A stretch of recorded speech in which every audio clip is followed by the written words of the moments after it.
Assalamualaikum warahmatullahi wabarakatuh. Apa kabar sahabat semuanya? Kali ini saya akan membacakan sebuah kisah yang tertulis dalam kitab Daqaiqul Akhbar karya Al-Imam Abdurrahim bin Ahmad Al-Qadi. Kisah kali ini berjudul Bidadari. Sebelum kita lanjut, silakan subscribe channel ini agar kami dapat terus berbagi informasi yang bermanfaat, juga mendapatkan keberkahan dan hikmah dari kisah ini. Jangan lupa like dan share jika kisah ini bermanfaat. Baik, mari kita lanjutkan. Diriwayatkan dari Nabi Muhammad SAW, beliau bersabda, Allah Subhanahu wa Ta'ala menciptakan wajah bidadari dari 4 warna, yaitu warna putih, hijau, kuning, dan merah. Allah menciptakan tubuhnya dari za'faron, misik, anbar, dan kafur. Rambutnya dari sutra yang halus, mulai dari jari-jari kirinya sampai ke lututnya dari za'faron dan wewangian. Dari kedua lutut sampai payudaranya dari misik, dari payudaranya sampai lehernya dari anbar, dan dari leher sampai kepalanya terbuat dari kafur. Seandainya bidadari itu meludah sekali di dunia, maka jadilah semua air yang ada di dunia ini menjadi kasturi. Di dadanya tertulis nama suaminya dan nama-nama dari asma Allah Subhanahu wa Ta'ala. Pada setiap tangan dan kedua tangannya terdapat 10 gelang dari emas, sedangkan pada jari-jarinya terdapat 10 cincin. Dan pada kedua kakinya terdapat 10 binggal atau gelang kaki yang terbuat dari jauhar atau permata dan mutiara. Juga diriwayatkan dari Ibnu Abbas radhiyallahu an, beliau bersabda, sesungguhnya Nabi Muhammad bersabda, sesungguhnya di dalam surga itu terdapat bidadari-bidadari. Dikatakan kepadanya, namanya Aina. Ia diciptakan dari 4 unsur, yaitu dari misik atau kasturi, kafur, anbar, dan za'faron. Diadoni atau diracik tanahnya dengan air kehidupan. Seluruh bidadari itu sangat merindukan suami-suami mereka. Andai kata bidadari-bidadari itu meludah sekali saja pada lautan, maka jadi tawarlah lautan tersebut karena air ludahnya. Dan tertulis pada tengkuk atau leher sebelah bawahnya, barang siapa yang suka agar dirinya seperti aku, maka beramallah dengan ketaatan kepada Tuhannya.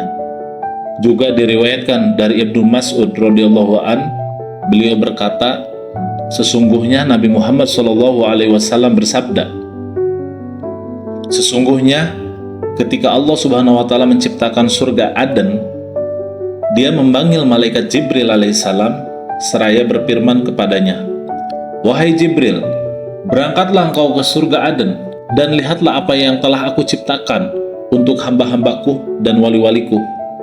Maka berangkatlah malaikat Jibril alaihissalam ke surga Aden dan mengelilingi surga tersebut.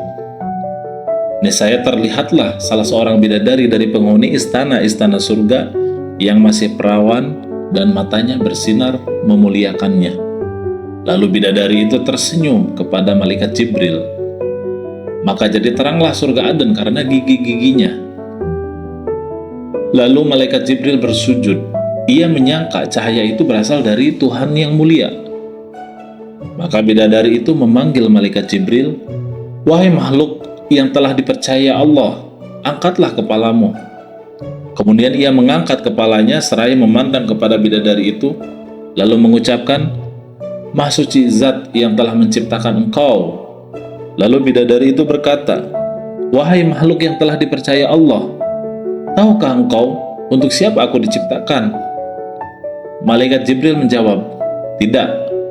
Kemudian bidadari itu berkata, sesungguhnya aku ini diciptakan oleh Allah untuk orang yang memilih ridho Allah Subhanahu wa Ta'ala daripada mengumbar hawa nafsunya.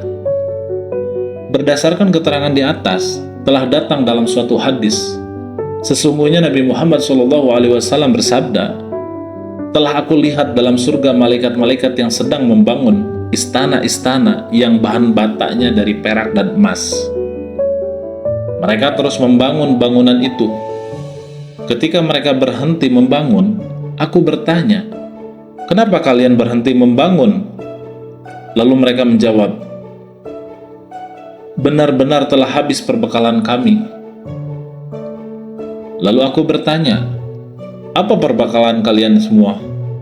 Lalu para malaikat menjawab, "Berzikir kepada Allah Subhanahu wa Ta'ala, karena sesungguhnya yang mempunyai istana ini adalah orang yang berzikir kepada Allah Subhanahu wa Ta'ala. Ketika orang itu berhenti berzikir kepada Allah, maka kami berhenti dari membangun istana." Dan diterangkan dalam sebuah hadis, tidak ada bagi orang hamba yang berpuasa di bulan Ramadan kecuali Allah menikahkan dia dengan seorang istri dari bidadari yang sangat cantik menawan dalam suatu tenda atau khimah dari intan putih yang terukir.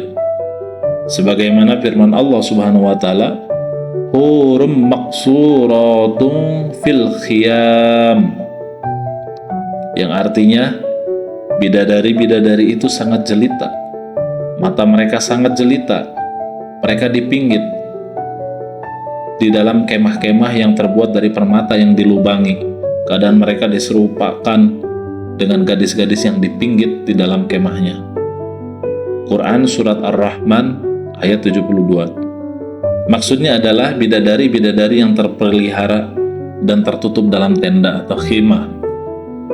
Dan setiap bidadari itu memakai 70 pakaian. Setiap seorang lelaki itu disediakan 70 ranjang yang terbuat dari yakut merah. Pada setiap ranjang terdapat kasur dan setiap kasur terdapat seorang bidadari. Setiap bidadari mempunyai 1000 pelayan yang membawa kunci atau juru kunci. Setiap pelayan membawa piring-piring dari emas. Lalu makanlah bidadari tersebut bersama suaminya. Semua ini diperuntukkan bagi orang-orang yang berpuasa pada bulan Ramadan. Selain amalan yang telah dilakukan pada bulan Ramadan dari kebaikan. Wallahu a'lam bishawab. Semoga dengan kisah ini kita dapat mengambil hikmah dan semakin semangat dalam beramal soleh agar mendapatkan keberkahan dari Allah Subhanahu wa Ta'ala, sehingga kita dimasukkan ke dalam surganya Allah Subhanahu wa Ta'ala. Amin ya rabbal alamin. Kisah ini kami baca dari sumber kitab yang berjudul Daqaiqul Akhbar, karya Imam Abdurrahim bin Ahmad Al-Qadi, yang telah diterjemahkan dengan judul Ada Apa di Balik Surga dan Neraka. Bagi yang ingin membeli bukunya, silakan dapat menghubungi nomor WhatsApp kami atau melalui link yang kami tulis pada deskripsi atau pada komentar. Mohon maaf jika ada kesalahan. Agar lebih memahami kisah ini, silakan untuk mempelajarinya lebih lanjut dari kisah ini dan bertanya kepada ustadz atau ulama yang telah menguasainya. Wassalamualaikum warahmatullahi wabarakatuh.